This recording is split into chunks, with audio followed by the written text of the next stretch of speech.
The modern role of a fashion designer is somebody that looks beyond just a beautiful garment and thinks about the afterlife of the clothing, thinks about the systems the clothing sits within. And I believe it's our responsibility as designers today to design the whole process of a garment. We now need to move beyond sustainability and into regeneration.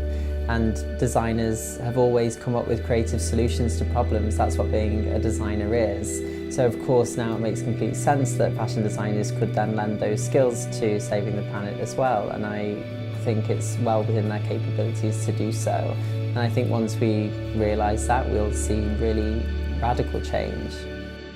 There's so many different ways to approach it.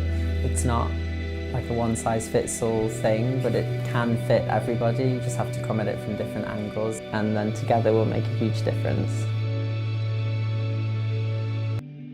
Fashion and design has always been so strong in giving messages, conveying beautiness and aesthetically sometimes perfection. Right now, it's not just about the aesthetic. Designers of the new generations are very sensitive to a more circular world, and they're seeing that this industry has really damaged the planet.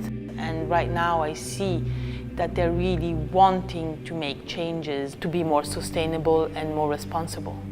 It has to become natural that you want to really know what you're buying and what's behind the product you're buying. And this is something that people are beginning to ask.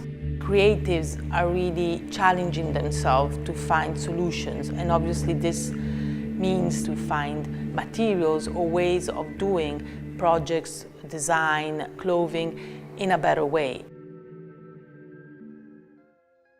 It's all about the sharing economy. We do want to empower the average end consumer to take charge of their own consumption. A lot of people becoming much more educated about the problem of waste in the fashion industry.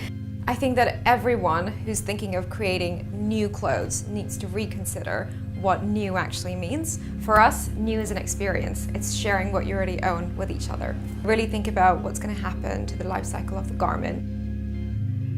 Circular design is taking a really major role in the way the business is transforming. We don't like to call it a trend. That's because it's a system in itself. We're beginning to see circular design as emerging as a practice. That's absolutely essential. We have to have different relationships with our colleagues, with our suppliers, and with industries that perhaps we weren't even involved in fashion before, such as the waste and recycling industry. MacArthur Foundation have been an amazing force in bringing people and the whole industry actually together to problem solve in a way that would have been very difficult. And I think that's great because now we are in a situation where we can move on from that and start to embed it in our systems. Lots of businesses are just starting the journey towards understanding what circular design means.